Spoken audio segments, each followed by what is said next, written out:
Oled jõudnud meie pere reisi- ja matkakanalile, kus seekordne roadtrip viib meid minihaagisega Balkani poolsaarele.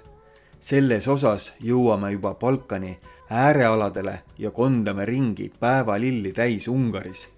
Kogeme ehedaid emotsioone kohalikes tervisevee allikates ja proovime sukelduda ka ungarlase isevärki mõttemaailma. Seekordset suvevlogi otsustasin alustada väikese meeldetuletuse või nukra tõdemusega, et kuigi Eesti inimesele võib tunduda reisimine ja võõraste kultuuride nägemine midagi täiesti loogilist või lausa inimõigusena, siis päris nii see paraku ei ole. Maailmas leidub väga palju inimesi, kellel sellised võimalused täielikult puuduvad. Meie ei ole muidugi need, kes tulevad teile nüüd ütlema, et te peaksite enda reisiplaanid katkestama. Vastupidi, reisige ikka, aga kui teil on võimalusi, siis miks mitte neid võimalusi ka veidi jagada. Ka Arvi TRJ kanal otsustas enda võimalusi veidi jagada ja annetada. Meie otsustasime annetada 69. Sniffing Brigade'ile, kes panustab Ukrainas. Vastutasuks selle annetuse eest saime me sellise ägeda kleepsu. Ja meie arvates võiks olla iga tõelise eestlase autol just selline nahvakleeps. Kui meie vaatajate seas on neid, kes soovivad ka enda masinale sellist ägedat kleepsu saada, siis siia video alla panen ma lingi, kust saab annetuse teha ja seeläbi posti kaudu ka see kleebis endale saada. Aga nüüd räägime, kuhu viib selle aasta reis ja mis meil plaanis on. Nagu öeldud, siis selle aasta reisivlogi alustame Ungarist. Seejärel sõidame smaragdroheliste mägijõgedega Bosnia ja Hertsegoviinasse. Edasi viib tee meid juba mägisesse Montenegrosse ja oma pea 7000 kilomeetrit pika reisi lõpetame vastuolulises Albaanias. Ja mina sinu pärast leiutasin kevade. Ja mina sinu pärast leiutasin kevade. See tuleb lähemale, sina lähed eemale. See tuleb lähemale, sina lähed eemale. Ja kas me kahekesi mahumegi parvele? Ja kas me kahekesi mahumegi parvele? Tere tulemast Ungarisse! Ungari on Kesk-Euroopa riik, mille pealinn on Budapest. Ungari, nagu paljud teised siin kandi riigid, sai vabaks Nõukogude Liidu lagunemisel ja sellest ajast saadik on Ungari liikunud koos teiste Euroopa riikidega ühtset teed pidi. Ungari kuulub Euroopa Liitu ja NATOsse, kuid viimasel ajal on Ungari peaminister istunud siiski veidi ka sama teed Moskvaga. Aga siin lõpeb ka meie poliitikanurk ja räägin teile hoopis sellest, et Ungari on kuulus oma päevalillede poolest, siis paprika poolest, mida nad panevad peaaegu kõikidesse toitudesse ja igale poole, ja siis on Ungari kuulus veel ravispaade poolest ja ühte sellisesse koos teiega meie nüüd ka oma suuna võtame. Tegelikult oleme me Ungari ravispaades käinud ka varem. Ilmselt kõige kuulsam ravispaa Ungaris on Balatoni järve ääres asuvas Heveisi linnas olev spa, mis on maailma kõige suurem termiline järv ja kus saab ujuda suisa 4,4 hektari suuruses termilises vees. Balatoni kandis on tegelikult avastada päris palju, alates maa-alustest koobasjärvedest, kus saab aerutada aerupaatidega või siis põnevatest nudistide kämpingutest, mida oleme ka külastanud. Kui teid huvitab, siis selle video alt leiate lingi, kust näete juba meie paari aasta tagust videot järve kaldalt. Aga nüüd 2025. aasta juurde tagasi. Seekordseks tervisevete külastuseks valisime meie juba tuttava Igali spa, mis asub Balatoni järvest nii 40 kilomeetri kaugusel. Ja mina sinu pärast leiutasin kevade. Ja mina sinu pärast leiutasin kevade. See tuleb lähemale, sina lähed eemale. See tuleb lähemale, sina lähed eemale.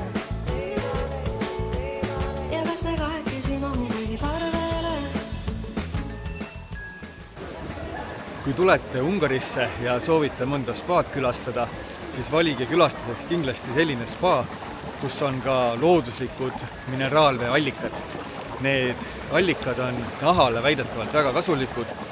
Tuleb tähele panna, et nendest tohib viibida vaid 15 minutit, sest peale seda võib see minna ka kahjulikuks ja lastel on siin üldse lubatud viibida ainult arsti kirjalikul loal.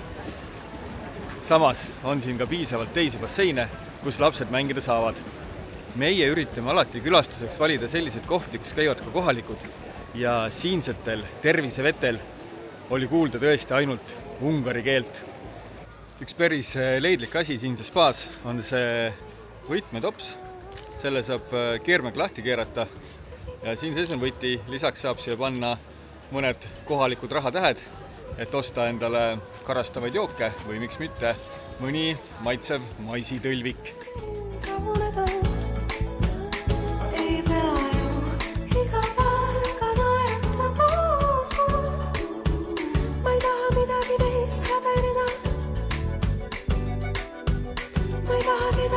Ja mina sinu pärast leiutasin kevade.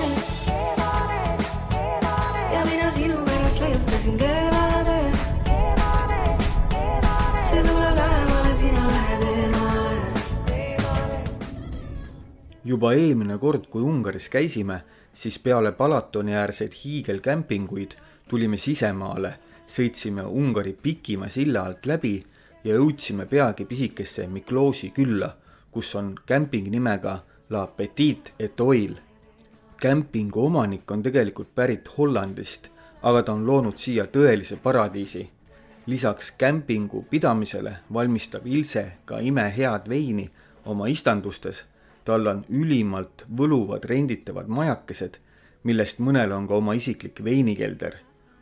Ja ükskord õnnestus meil seal külakeses toimunud pidustustel isegi korralik tantsumaraton maha pidada.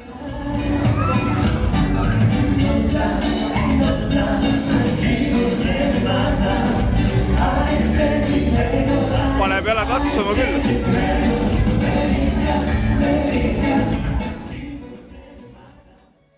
Ilse poole minnes on üldse selline tunne, et sa pole mitte lihtsalt külla läinud, vaid oled suisa koju jõudnud. Ilse juures saab õhtuti valmistada pitsat elavate leekidega ehtsal kivist pitsaahjus, kuid meie pere kindel lemmik on juba aastaid olnud tema juures lõkkel hautatud ehtne Ungari guljaš. Ja kas me kahekesi mahumegi parvele? Ja kas me kahekesi mahumegi parvele? See tuleb lähemale, sina lähed eemale.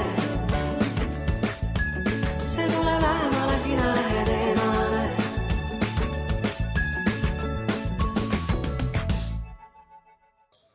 Päris tihti küsitakse, et miks te käite sellistes väikestes karavaniparkides, siis sellepärast, et ainult sellistes pisikestes karavaniparkides omanikud mäletavad sind ja kui sa tuled, siis nad on siiralt õnnelikud selle üle. Ja ainult sellistes väikestes karavaniparkides õhtuti inimesed istuvad koos pika laua taga ja ainult sellistes väikestes parkides tekivad seal laua taga sellised põnevad vestlused, kust kujunevad välja huvitavad mõtted ja ideed, milliseid võib-olla suures karavanipargis on oluliselt raskem tekitada. Kui nüüd nähtu tekitab ka sinus soovi endale minikaravan hankida, siis mine respo.ee kodulehele, vali sealt endale sobiv haagis välja ja tellimust kinnitades ära kindlasti unusta kasutada sooduskoodi ARVIDRET, sest see kood annab sulle kohe siraka soodustust. Aga mida siis veel Ungaris teha? Muidugi saab siin ka matkata.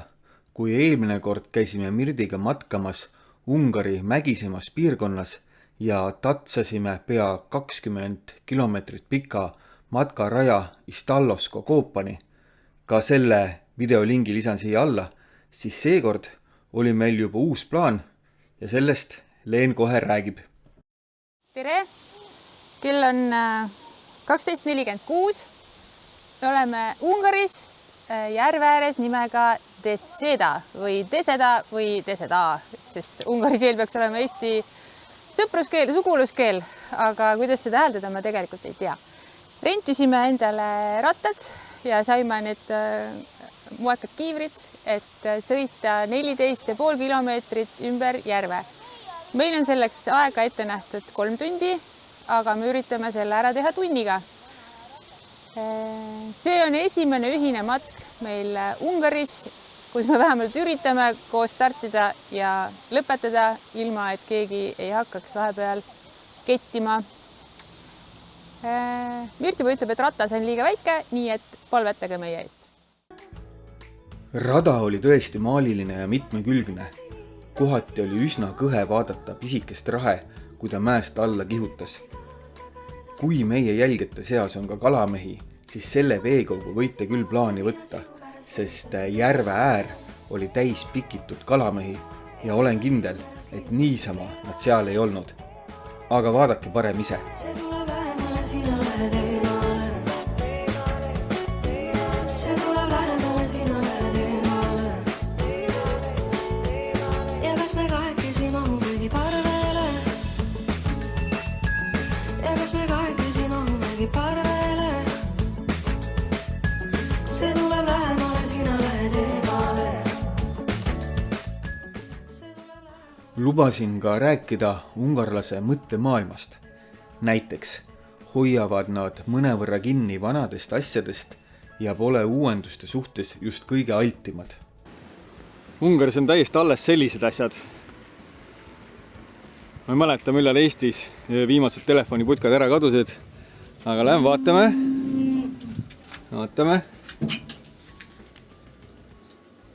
Toon on täitsa olemas. Töötav seade.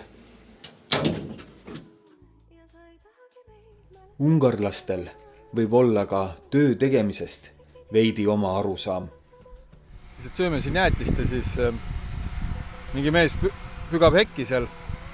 Nagu hea nali on see, et nagu 1, 2, 3, 4, 5, 6, 7 inimest korraga teevad seda hekki pügamist. Ma ei tea, võib-olla autojuht on ka veel.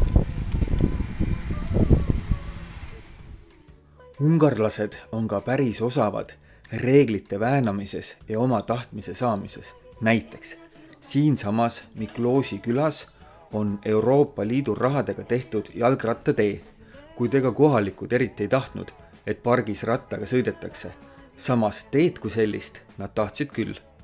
Rada parki sai tehtud siis sellisel moel, et kuigi ühelt poolt parki algab jalgrattatee, siis umbes poole pargi pealt see lõpeb ja mitte ainult ei lõppe, vaid kui vaadata sama teed teiselt pargi küljelt sisenedes, siis seal ilutseb jalgrattaga liikumist keelav märk. Öelge veel, et pole leidlik rahvas. Vahva hunt. Põhimõtteliselt, kui sa oled Ungaris, siis tuleb proovida ka palinkat. Et mis palinka on? Palinka on, öeldakse, et see on puuvilja brändi. Ja seda võib juua nagu šotina või siis juua mekutades. Mina, kuna võtsin selle suure variandi, siis ma arvan, ma mekutan.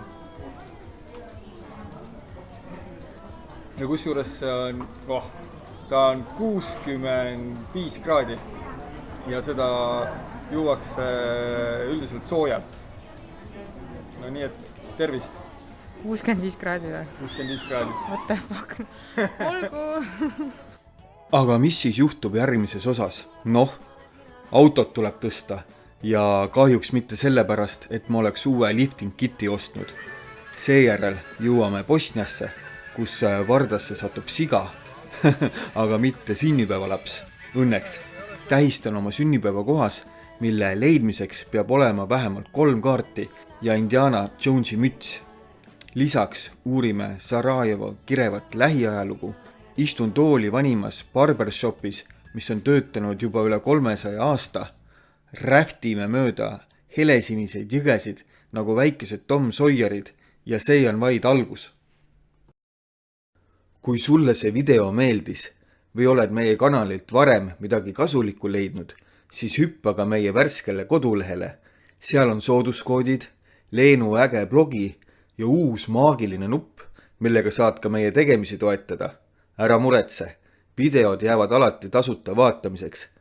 Toetuse eest me juustu ega vorsti ei osta, vaid paneme kõik kanali arendusse.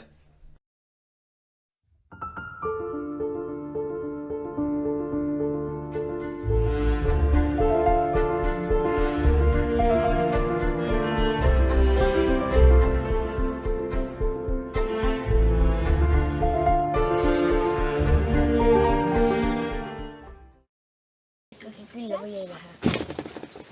Paneme korraks kinni. Astuge sisse.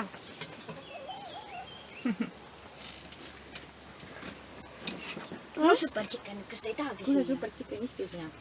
Pakk.